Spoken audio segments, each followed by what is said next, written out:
Good morning दोस्तों। स्वागत है आपका हमारे ऑनलाइन चैनल में।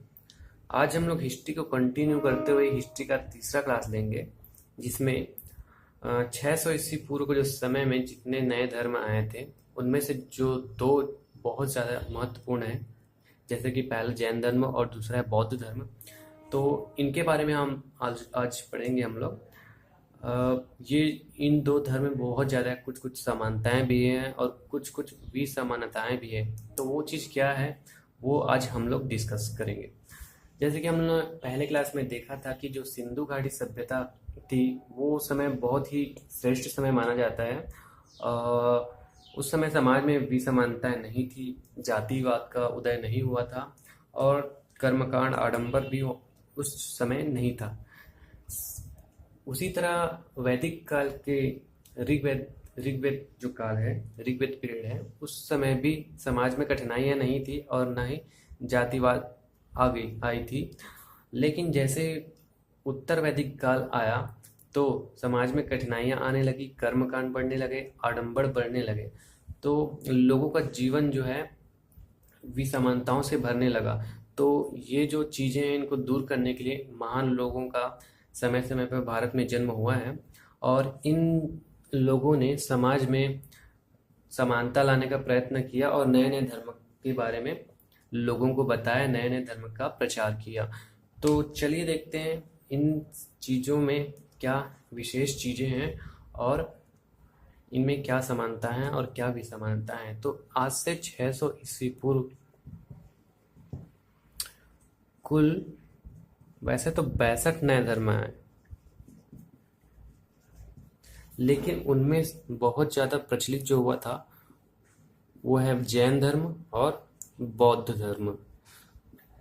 ये दोनों जो धर्म हैं वो बहुत ही ज़्यादा प्रचलित हुआ है। तो हम लोग पढ़ेंगे आज की क्लास में जैन धर्म और बौद्ध धर्म। तो सबसे पहले देखते हैं हम लोग जैन धर्म। तो चलिए देखते हैं हम लोग जैन धर्म। तो जैन धर्म में अभी तक जो टोटल तीर्थकर हुए हैं 24 तीर्थकर हुए हैं। तो उनमें से जो प्रथम था वो थे ऋषभदेव। इसको ये जो है जैन धर्म के संस्थापक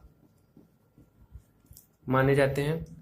और टोटल जो 24वां है उसमें पहला, 23वां और 24वां जो है बहुत ही ज़्यादा इम्पोर्टेंट हो जाते हैं। 23वें जो थे तीर्थकर वो थे पार्श्वनाथ। पार्श्वनाथ जो थे काशी नरेश अश्वसेन के पुत्र थे। काशी नरेश अश्वसेन के पुत्र थे। ऋषभदेव थे जो वो सम्राट भरत के पिता थे। सम्राट भरत के पिता। और जो 24वें तीर्थकर आप याद रखना, ये है महावीर स्वामी जी। 24वें तीर्थकर हैं महावीर स्वामी। ये माने जाते हैं जैन धर्म के वास्तविक संस्थापक। जैन धर्म के वास्तविक संस्थापक माने जाते हैं महावीर स्वामी। जैन धर्म के वास्तविक संस्थापक। अब ये जो थे 24वें तीर्थकर थे एवं अंतिम तीर्थकर थे। 24वें एवं अंतिम तीर्थकर। इनके बाद कोई और तीर्थकर नहीं आए। ठीक है, इनके बाद कोई और तीर्थकर नहीं आए। ये जो थे महावीर स्वामी अंतिम तीर्थकर हुए। और हम लोग देखते हैं कि जो पार्श्वनाथ थे उन्होंने आरंभिक में कौन सा जो 4 व्रत प्रतिपादन किया था और जो 5वां व्रत दिए महावीर स्वामी, वो चीज़ें क्या क्या थी, तो ये आप चीज़ नोट कर लीजिए।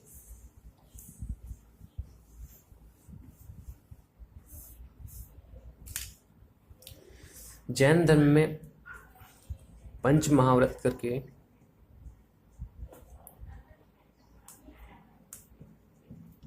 5 बातें कही गई हैं। उनमें से जो 4 चीज़ें दी हैं वो पार्श्वनाथ जी ने दिए हैं। तो ये 4 चीज़ें क्या क्या है देखते हैं। इसमें से तो पहला हो गया अहिंसा, दूसरी बात जो हुई थी वो है अपरिग्रह। अपरिग्रह का मतलब है संपत्ति संग्रह नहीं करना है, उसको हम लोग बोलते हैं अपरिग्रह। तीसरा है अमृषा। अमृषा का मतलब है असत्य ना बोलना, मतलब झूठ नहीं बोलना। और जो चौथा है वो है अस्तेय। अस्तेय मतलब चोरी नहीं करना। तो ये जो पार्श्वनाथ जी ने 4 बातें कही थी। अब पंच महाव्रत जैसे कि कहा गया है, तो जो 5वीं बात है तो 4+1, तो जो एक जो दिए हैं वो है महावीर स्वामी जी। वो दिए हैं ब्रह्मचर्य। 5वां जो व्रत है ब्रह्मचर्य। तो पंच महाव्रत में 5 बातें हैं, जिसमें से 4 चीजें पार्श्वनाथ जी ने दी थी, जो 23वें तीर्थकर थे। और 24वें जो तीर्थकर थे महावीर स्वामी जी, उन्होंने 5वीं चीज कहा कि ब्रह्मचर्य जो है वो पंच महाव्रत का 5वां हिस्सा होगा। अब चलिए हम लोग महावीर स्वामी, जो कि जैन धर्म के वास्तविक संस्थापक माने जाते हैं, इनके बारे में कुछ पढ़ते हैं, जो विशेष बातें हैं इनके बारे में। तो इनके जो बचपन का नाम था वो था वर्धमान। बचपन का नाम इनके वर्धमान। ये माने जाते हैं जैन धर्म के वास्तविक संस्थापक, और ये थे 24वें तीर्थकर।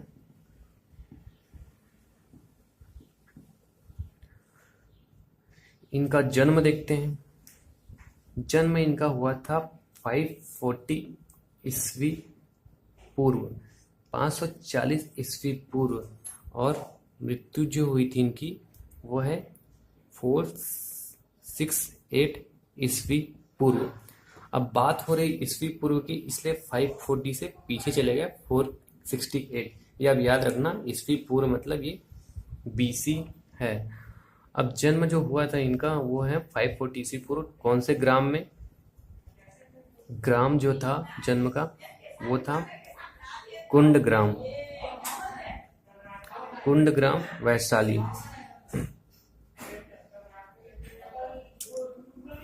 अब इनके पिताजी जो थे, इनके पिता का नाम सिद्धार्थ। महावीर स्वामी के पिता का नाम सिद्धार्थ, और ये जो थे वज्जी संघ के प्रधान थे।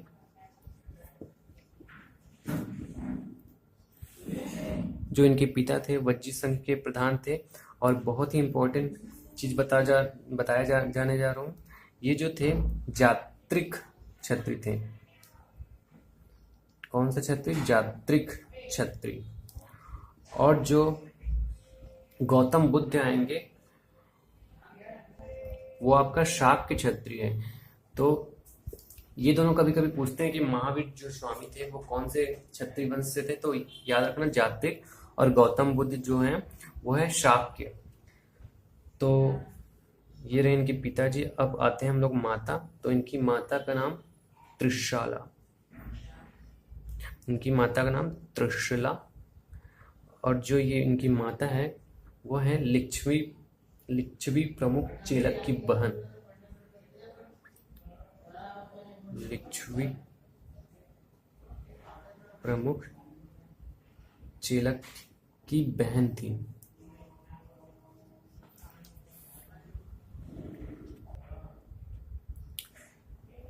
अब देखिए महावीर स्वामी जी की पत्नी का क्या नाम था। इनकी पत्नी जो थी उनका नाम था यशोदा, और ये कोंडी गोत्र की थी। कोंडी जो था इनकी माता का गोत्र था, कभी कभी ये भी पूछ लिया जाता है। और जो इनके पुत्री अनोज्या एवं प्रियदर्शनी। इनकी पुत्रियां थी अनोज्या एवं प्रियदर्शनी। तो प्रियदर्शनी से इनके एक दामाद जो हुए, उनका नाम था जमाली।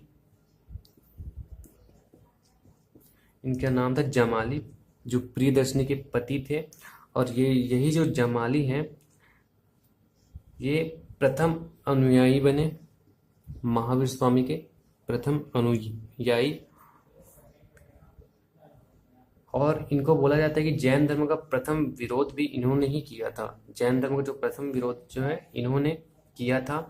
उसके बाद बहुतरवाद नामक संप्रदाय स्थापित किया था इन्होंने, बहुतरवाद नामक संप्रदाय। तो ये हो गया महावीर स्वामी से जुड़ी हुई कुछ बातें। और चलिए अब देखते हैं कि महावीर स्वामी जी को जो ज्ञान की प्राप्ति हुई थी, जो ज्ञान का बोध हुआ था, वो कहाँ पे हुआ था। तो स्वामी जो महावीर स्वामी थे उनको वो 12 वर्ष तक तप किए, तब जाकर उनको ज्ञान की प्राप्ति हुई। और जो उनको ज्ञान की प्राप्ति हुई उन्हें जैन धर्म में कैवल्य कहा जाता है। ये इंपॉर्टेंट क्वेश्चन है। तो महावीर के स्वामी के जो ज्ञान प्राप्ति को कैवल्य कहा जाता है।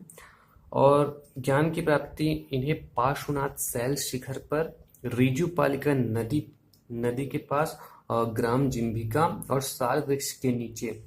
तो इनमें थोड़ा सा कंपेयर कर लेते हैं। जो अगर बौद्ध धर्म के गौतम बुद्ध को देखा जाए तो वो 5 साल तप किए थे। और जो नदी का नाम था उनका नाम था निरंजना नदी। ग्राम था आपका बोध गया। और वृक्ष जो था बोधि वृक्ष, जिसको आज की डेट में बोलते हैं, वो एक्चुअल में पीपल का वृक्ष था। तो ये दो एक दूसरे के लिए कंपेयर, मतलब आप जैन धर्म और बौद्ध धर्म को ऐसे कंपेयर करके भी पढ़ सकते हैं ताकि आप याद रखने में आसानी हो। तो चलिए और देखते हैं जैन धर्म के आगे। और अब देखते हैं कि महावीर स्वामी की जो मृत्यु जो हुई थी तो वो हुआ था 468 ईस्वी पूर्व, जैसे कि मैंने बताया था। और उनका जो उम्र था उस समय वो 72 वर्ष के थे। पावापुरी ग्राम में उनकी मृत्यु हुई थी। राजगिरी के समीप है पावापुरी ग्राम, जो मगध की राजधानी थी उस समय।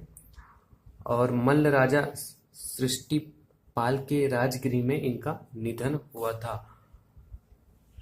और महावीर स्वामी के 5 वर्ष, जैसे कि मैंने बताया था, अहिंसा, अपरिग्रह, अमृषा, अष्टय और ब्रह्मचर्य, जो 4 का प्रतिपादन जो किया था वो थे आपका पार्श्वनाथ जी। और महावीर जो कहलाते थे वो अहर्त, केवलिन और सर्वज्ञानी कहलाते थे। और जिन भी कहलाते थे। देखो, महावीर स्वामी जिन कहलाते थे। जिन का जो अर्थ, वास्तविक अर्थ जो होता है उसका अर्थ होता है विजेता। इसी कारण स्वामी जिन कहलाए तथा उनके अनुयायी जो थे जैन कहलाए। ठीक है दोस्तों, तो जैन किस लिए बोलते हैं, ये कॉन्सेप्ट, बेसिक कॉन्सेप्ट हो गया इसका। अब आते हैं जैन धर्म की तरफ। तो जैन धर्म का जो आधार बिंदु जो है वो वैराग है। और इन लोग आत्मा को मानते हैं, ईश्वर को नहीं। और जैन धर्म के जो त्रिरत्न हैं उनमें से जो है सम्यक ज्ञान, सम्यक दर्शन और सम्यक दृष्टि। इनकी मान्यता के अनुसार जो ये त्रिरत्न हैं, इनके अनुसरण से ही कर्म फल एवं जन्म पुनर्जन्म से छुटकारा पाया जा सकता है। मतलब जो मोक्ष की प्राप्ति की जा सकती है वो इन 3 बिंदुओं के थ्रू ही की जा सकती है। अब जैन धर्म के और महत्वपूर्ण बिंदुओं को देखते हैं। जैन धर्म में निर्वाण का अर्थ है संसारिक बंधनों से मुक्ति को निर्वाण कहते हैं। जैन दर्शन अनिश्वरवादी है, मतलब ईश्वर को नहीं मानते, आत्मा को मानते हैं। अनेकात्मावाद मतलब प्रत्येक वस्तु में आत्मा होती है, ये इनकी मान्यता है। स्यायवाद अनेकांतवाद मतलब सत्य की कई तरह व्यवस्था की जा सकती है, ये इनकी मान्यता। एक और मान्यता हो गई। और ब्राह्मणों के वेदों का खंडन, पशु बलि का विरोध, सभी जाति वर्ण के लिए समानता। इनमें जैन धर्म और बौद्ध धर्म इन दोनों का यही समानता था कि इन लोग डायरेक्टली ईश्वर को नहीं मानते थे, निर्गुण ब्रह्म को मानते थे। और ब्राह्मणों का, इन दोनों ही धर्म ने ब्राह्मणों का खंडन किया था। तो जो जैन धर्म है वो समय समय पर आगे जाकर टूटते जाता है। तो जो जैन धर्म में विभाजन हुआ वो किस तरह हुआ और क्यों हुआ, उस तरफ हम लोग नजर डालेंगे थोड़ा सा। तो जो जैन संप्रदाय है वो आगे चलकर दो संप्रदाय में, मतलब 2 भागों में बट गया। उनमें से जो था पहला श्वेतांबर और दूसरा था जो दिगंबर था। तो चलिए देखते हैं कि इनके टूटने का मेन रीजन क्या था और ये मतलब क्यों टूटे। तो आगे जाके जैन धर्म में कुछ लोगों में मतभेद होने लगे कि कुछ लोगों का कहना था कि जैन धर्म में और चेंजेस आना चाहिए, और कुछ लोगों का कहना था कि नहीं, जैसे कि तैसा वैसा बने बने रहने देना चाहिए। तो इनमें आपसी मतभेद हुए और कुछ कुछ कारण जो था जिसके कारण जैन धर्म जाके टूट गया। तो श्वेतांबर इसलिए इनको कहने लगे कि ये जो होते हैं श्वेत वस्त्र धारण करते हैं, इसलिए इसको श्वेतांबर कहा कहा गया। और दिगंबर जो होते हैं नग्न रहने वाले को दिगंबर कहते हैं। जो श्वेतांबर है तो इस स्थूल भद्र के अनुयायी तथा कम कट्टरवाद थे लोग, कट्टरता इनमें कम थी। लेकिन जो दिगंबर जो था इसका जो अनुयायी थे ये भद्रबाहु थे, और ये बहुत ही ज्यादा कट्टर एवं कठोरता से नियम पालन करने वाले थे। अब ये जो था मगध में एक समय अकाल पड़ा, तो अकाल पड़ने पर जो जैन धर्म भिक्षुक वहां पे रुके थे, वो स्थूलभद्र ने उनको रोका था। तो वो जो जिन जिन लोग मगध में अकाल पड़ा और जिन लोग रुक गए वो कहलाया आपका श्वेतांबर। और जो अकाल पड़ने पर कर्नाटक की ओर चले गए भद्रबाहु के पास, तो भद्रबाहु ने दिगंबर जो संप्रदाय था जैन धर्म में उनका प्रतिपादन किया। तो भद्रबाहु ने कल्पसूत्र की भी रचना की थी, जिनको जैन भिक्षुकों का वर्णन है, मतलब जिनमें जैन भिक्षुकों का वर्णन है, वो कल्पसूत्र है। अब एक नजर डालते हैं जैन संगतियों पे। तो जो प्रथम संगति हुई थी समय था 322 ईस्वी पूर्व, मतलब 300 बीसी, और स्थल जो था पाटलिपुत्र था, जिसकी अध्यक्षता हुई स्थूलभद्र, जो मैंने बताया कि जो श्वेतांबर जो है ना, श्वेतांबर के अनुयायी, श्वेतांबर जो जैन धर्म का श्वेतांबर लाया वो स्थूलभद्र वही है। और शासक उस समय थे चंद्रगुप्त मौर्य, ये मौर्य वंश के शासक थे चंद्रगुप्त मौर्य, जिन्होंने अखंड भारत की रचना की चाणक्य के साथ मिलकर। इसको हम लोग आगे क्लास में देखेंगे कि चंद्रगुप्त मौर्य कौन थे और इन्होंने किस तरह से अखंड भारत की रचना की थी, अखंड भारत को अखंड भारत में मिलाया था। तो ये हो गए चंद्रगुप्त मौर्य जी। कार्य जो था जैन धर्म श्वेतांबर एवं दिगंबर में बटे, ठीक है। तो प्रथम संगति के ही तौर पे जो था जैन धर्म दो भागों में बटा था। द्वितीय जो संगति थी 512 ईस्वी पूर्व में, स्थल जो था वल्लभी गुजरात के निकट, और अध्यक्षता देवादि क्षमा श्रवण, ठीक है। अब और कुछ इंपॉर्टेंट फैक्ट देखते हैं जो जैन धर्म से जुड़ी हुई हैं। तो उनमें से कुछ कुछ चीजें हैं। जैन साहित्य को आगम कहा जाता है। भद्रबाहु कल्पसूत्र की रचना की, मैंने बताया था। हेमचंद्र परिशिष्टि पर्व की रचना की। जैन जो साहित्य है अर्धमागधी भाषा में लिखा गया है। जो छत्तीसगढ़ में जो छत्तीसगढ़ी बोली है उसको भी अर्धमागधी से काफी निकट माना जाता है। और जैन धर्म मानने वाले जो राजा थे उनमें से चंद्रगुप्त मौर्य, कलिंग राजा खारवेल और चंदेल शासक जो खजुराहो के जैन मंदिर का निर्माण करवाए आगे चल के वे। अब देखते हैं चामुंड राय जो है गोमतेश्वर में 21 फुट की ऊंची मंदिर का जो निर्माण किए थे, चामुंड राय उनका नाम था। वो जो थे गंग राजा थे। तो आज की क्लास में हम लोग जैन धर्म पे ही डिस्कस करते हैं। अगले क्लास में हम लोग बौद्ध धर्म के बारे में पढ़ेंगे, और बौद्ध धर्म और जैन धर्म को दोनों को समृद्ध रूप से उनकी जो समानता और विसमानताएं हैं उन पे ध्यान देंगे। तो ठीक है, आज की क्लास में हम लोग इतना ही पढ़ते हैं। प्लीज़ आप मेरा जो चैनल है उसको सब्सक्राइब कर लीजिए ताकि मैं जितने भी क्लास अपलोड करते जाऊँ आपको नोटिफिकेशन